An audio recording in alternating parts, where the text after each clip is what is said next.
दोस्तों 5 अगस्त 2019 वो तारीख जब भारत के इतिहास ने एक नया मोड़ लिया। एक ऐसा मोड़ जिसने जम्मू कश्मीर को अलगाव की मानसिकता से निकालकर भारतीय आत्मा से जोड़ दिया।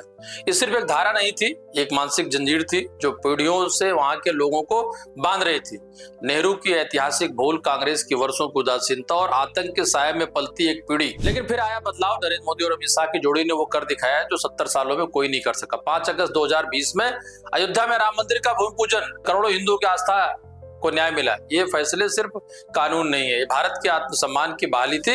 5 अगस्त अब महज कैलेंडर की एक तारीख नहीं है, ये हर साल भारत के नवजागरण की याद दिलाता है। जब असंभव को संभव बना दिया गया तो मित्रों सोचा जाए कि इस 5 अगस्त जो मैंने अभी जिक्र किया आपसे कि 5 अगस्त 19 और 5 अगस्त 20, तो आज 5 अगस्त 25 है। क्या कुछ ऐसा देखने को मिल सकता है सरकार के द्वारा? और नहीं भी अगर मिलता है तब भी ये तारीख इतिहास को खत्म करके, काले अध्याय को समाप्त करके बहुसंख्यक समुदाय कह लें या पूरे देश के 144 करोड़ की आजादी के देश की जो आजादी है, जो कश्मीर के मसले को लेकर के निर्णय लिया गया सदन में, उसी के को बारीकी से, गंभीरता से इस डिबेट में या इस वीडियो में आप समझने का प्रयास करेंगे। नमस्कार, मैं मनोज मिश्रा, आप देख रहे हैं यूनाइटेड भारत। आर्टिकल 370 और 35A, गुलामी से मुक्ति की कहानी। हमारे कार्यकर्ता भी कई बार नहीं मानते थे कभी भी हटेगा।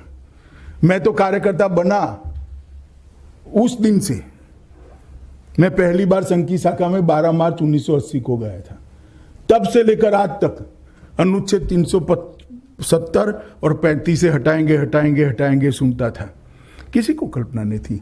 19 में मोदी जी को मैंडेट मिला और 5 अगस्त 2019 को धारा 370 और 35 को समाप्त कर हमेशा के लिए कश्मीर को दिया। आर्टिकल 370 और 35A की शुरुआत 1947 में जब भारत आजाद हुआ, तब जम्मू कश्मीर भारत का हिस्सा बना। लेकिन विशेष दर्जे के साथ आर्टिकल 370 के तहत जम्मू कश्मीर को एक अलग संविधान, अलग झंडा, अलग विशेष अधिकार। आर्टिकल 35A ने राज्य सरकार को यह अधिकार दिया कि वो तय करे कि स्थायी निवासी कौन है। यानी आप समझने का प्रयास करिए। मैं ये बातें इसलिए आपसे कहना चाह रहा हूं कि देश की बाउंड्री, देश की टेरिटरी, देश के का बजट, देश का रुपया, देश की सेना और सारी बातों होने के बावजूद अलग झंडा, अलग संविधान, अलग नियम और कई मामलों में ये बहुत गूढ़ है। इसको समझिए। गलतियों की विरासत, ये धारा केवल अस्थायी थी, लेकिन कांग्रेस ने इसे स्थायी बना दिया। इसके चलते बाहर के लोग वहां बस नहीं सकते थे। महिलाएं, दलित, पिछड़े वर्ग, उनके अधिकार छीन लिए गए थे। आतंकवाद और अलगाववाद ने की जड़ें वहां मजबूत हुई। मोदी सरकार का ऐतिहासिक फैसला 5 अगस्त 2019 को संसद में जब गृहमंत्री अमित शाह ने इसे हटाने का ऐलान किया तो पूरे देश की सांसें थम गई थी। मित्रों, हम सब पत्रकार साथियों ने भी ये बिल्कुल सपने में भी नहीं सोचा था कि ऐसा भी दिन देखने को मिलेगा या ऐसा भी वक्त आएगा कि 370 और 35A का खात्मा होगा और जो अभिन्न अंग की बातें बार बार सरकारें या नेता या करते हैं, वो अभिन्न अंग अब अभिन्न से हट करके, भिन्न से हट करके वो हमारे देश का हिस्सा संपूर्ण तरीके से हो गया। राज्यसभा और लोकसभा दोनों ने इसे भारी बहुमत से पारित किया। जम्मू कश्मीर अब भारत का पूर्ण राज्य नहीं बल्कि 2 केंद्र शासित प्रदेशों में बदल गया है, J&K और लद्दाख। माननीय, आज तक 41,400 से ज्यादा लोग मारे गए। क्यों मारे गए? और मैं पूछना चाहता हूं कि आप कह रहे हैं कि आपकी पॉलिसी ठीक नहीं है, हमारी पॉलिसी ठीक नहीं, चलो एक मत हो सकता है, मगर आपकी पॉलिसी ने क्या किया? किसकी पॉलिसी के कारण 41,894 लोग मारे गए? पॉलिसी किसी ने नहीं बदली। जवाहरलाल जी जो चालू कर आए थे वही पॉलिसी चल रही है। किसकी जिम्मेदारी है इसकी? क्यों मारे गए? मान्यवर, स्वायत्तता की मांग उठी। पाकिस्तान 3 युद्ध हारने के बाद 1988 में जनरल जियाउल हक ने ऑपरेशन टोपैक को स्वीकृति दी। इसके अंदर भी 370 का उल्लेख है। उन्होंने कहा है ये 370 कलम जब तक है तब तक कश्मीर का युवा भारत के साथ जुड़ नहीं सकता। एक ग्रुप ऐसे खड़े करिए जो कश्मीर के युवा को गुमराह करे और भारत की मेन स्ट्रीम से अलग करे। और ये 88 में ऑपरेशन टोपैक की शुरुआत हुई। 89 से यहां पर आतंकवाद शुरू हुआ। और मैं पूछना चाहता हूं कि पाकिस्तान तो पूरे पाक प्रेरित जो ग्रुप्स हैं, आतंकवादी हैं, वो तो पूरे देश में आतंकवाद फैलाना चाहते हैं। क्यों राजस्थान का युवा गुमराह नहीं होता? क्यों गुजरात का युवा गुमराह नहीं होता? गुजरात में भी पाकिस्तान की बॉर्डर है। क्यों उड़ीसा का युवा गुमराह नहीं होता? क्यों बिहार का युवा गुमराह नहीं होता? क्योंकि वहां 370 नहीं है, वहां कोई अलगाववाद का भूत नहीं। बदलते कश्मीर की तस्वीर। 2024 तक 2 करोड़ से ज्यादा पर्यटक पहुंचे, स्कूलों की संख्या बढ़ी, हॉस्पिटल खुले 370 हटने के बाद। अब हर भारतीय वहां जमीन खरीद सकता है। आतंकी घटनाओं में भारी गिरावट हुई है। और मित्रों एक बात कहना चाहेंगे कि दरअसल शादी ब्याह कई चीजों की इस तरीके की भी उस नियम में थे कि अगर वहां की महिला के साथ अगर भारत के किसी भी राज्य का पुरुष शादी कर ले तो उस महिला की नागरिकता वहां से खत्म होती। जबकि आप देखिए, आपको ये पता होगा कि देश का विदेशों में भी किसी भी देश का नागरिक अगर किसी दूसरे देश की महिला के साथ उसकी का शादी वो करता है तो वहां की नागरिकता उसको स्वयं मिल जाती है। कई ऐसी चीजें थी, रूढ़वादी कह सकते हैं या ये कहते हैं बायस होकर की इन चीजों पर। लेकिन इस पर धारा 370 पे के बयानों की अगर चर्चा करें तो आप मोहम्मद शहीद का बयान देखिए, महबूबा मुफ्ती का बयान देखिए, उमर अब्दुल्ला का बयान देखिए, आप उन सभी नेताओं का बयान देखें और इनके बयान इतने व्यंग्यात्मक नहीं बल्कि इतने घातक, इतने जहरीले होते थे। मरकजी सरकार 35A के साथ छेड़छाड़ करना बारूद को आग लगाने के बराबर होगा।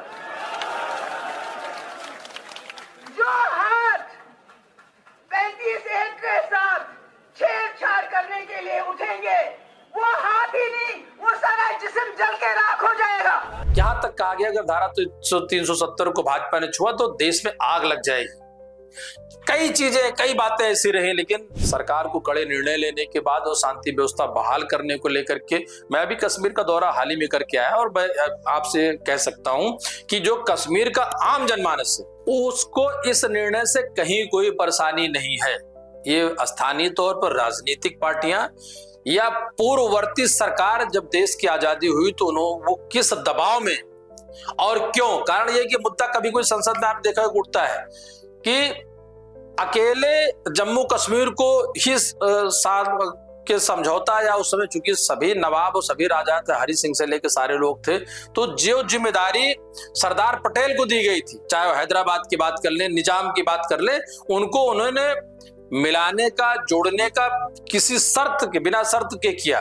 लेकिन वही जम्मू कश्मीर को जिसको जोड़ने का अधिकार स्वर्गीय पंडित नेहरू हमारे देश के प्रधानमंत्री रहे, बहुत काबिल प्रधानमंत्री रहे, और वो विवाद कम से कम 5 अगस्त 2019 तक पूरा देश इसको झेलता रहा। सरदार पटेल ने आजादी के बाद 550 देसी रियासतों को एक कर देश को अखंड बनाया, परंतु एक कसक छूट गई थी, जम्मू और कश्मीर।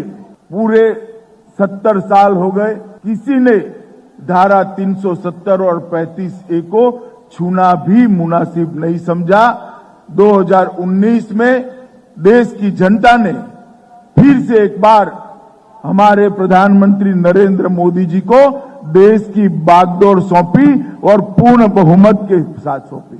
और 5 अगस्त वो दिन है जिस दिन देश की पार्लियामेंट ने धारा 370 और 35A को हटाकर सरदार साहब का अधूरा स्वप्न पूरा करने का काम किया। सबको साथ लेकर पूरे देश भर में एक भी जगह दंगा नहीं हुआ, एक भी जगह फसाद नहीं हुआ। हम पर बहुत आरोप लगते हैं, मैं पॉलिटिकल पार्टी की बात करता हूं, भारतीय जनता पार्टी पर बहुत, एक भी दंगा नहीं हुआ, एक भी फसाद नहीं है, कहीं पर भी पटाखा नहीं जला और श्री राम जन्मभूमि के निर्माण का फैसला हो गया और आज निर्माण चालू। ये सारे फैसले जिसमें फैसले लेने का दम है वो ही ले सकता है मित्रों, और कोई नहीं ले सकता। अब बात करते हैं मित्रों 5 अगस्त 2020 राम मंदिर 500 वर्षों का संघर्ष और आस्था की जीत। इतिहास की शुरुआत अयोध्या में भगवान श्री राम का जन्म स्थान माना जाता रहा है और त्रेता युग में से लेकर के अब तक, चाहे वो वाल्मीकि रामायण हो, चाहे वो तुलसीदास के रामायण हो, या हजारों ऐसे लेख या मंदिरों से लेकर के सारी, लेकिन उसके लिए भी एक लंबी लड़ाई लड़नी पड़ी। 1528 में बाबर के सेनापति मीर बाकी ने वहां मस्जिद बनवाई, जिसे बाद में बाबरी मस्जिद कहा गया। 500 वर्षों की लड़ाई, हिंदुओं को मानना था कि वहां श्री राम का मंदिर था जिसे तोड़ दिया गया। 1853 में पहला दंगा हुआ, 1885 में पहला मुकदमा हुआ, 1949 में विवादित स्थल पर रामलला की मूर्ति प्रकट हुई और मामला कोर्ट में पहुंचा। 1980 और 1990 का दशक राम जन्मभूमि आंदोलन की शुरुआत, विश्व हिंदू परिषद, आरएसएस और बीजेपी का विशाल जन समर्थन, 1992 बाबरी मस्जिद ढांचे का ढाया जाना, देश के इतिहास में एक भूचाल आया, न्याय और समाधान। 2010 हाईकोर्ट, इलाहाबाद हाईकोर्ट ने जमीन को 3 हिस्सों में बांटने का आदेश दिया। 2019 सुप्रीम कोर्ट का ऐतिहासिक फैसला, पूरी जमीन रामलला विराजमान को दी गई। 5 अगस्त 2020 भूमि पूजन, पीएम नरेंद्र मोदी ने खुद अयोध्या में जाकर भूमि पूजन किया। भाव क्षण थे, करोड़ों हिंदुओं भारतीयों की आस्था और भगवान राम आराध्य है, उनके प्रति जो उनका विश्वास था। और हमने तो उस मित्रों, चूंकि बंगाल के चाहे वो कोठारी बंधु हो या ऐसे हजारों लोगों को वहाँ उस आंदोलन के लिए उनकी जाने गई हैं, उन्होंने बलिदान दिया है, उन्होंने कुर्बानी दी है। और इस क्षण के बाद हजारों लोग इस निर्णय के बाद और भूमि पूजन के बाद उनकी आंखों में आंसू और भगवान को लेकर के मुकदमा और इस तरीके की लड़ाइयां लड़नी पड़ेंगी। ये भी इतिहास आपको कहीं और नहीं, वो आपको भारत में मिलेगा। 5 अगस्त भारत के पुनर्जागरण की तारीख, 5 अगस्त 2019 आर्टिकल 370 की और 35 की समाप्ति, भारत की अखंडता को मजबूती, और 5 अगस्त 2020 राम मंदिर का भूमि पूजन, धार्मिक आस्था को न्याय। और अब 5 अगस्त मेरा सवाल यहीं से शुरू हुआ था, 5 अगस्त 2025 पीएम मोदी और अमित शाह राष्ट्रपति मुर्मू से मिले, एनडीए की बैठक बुलाई गई।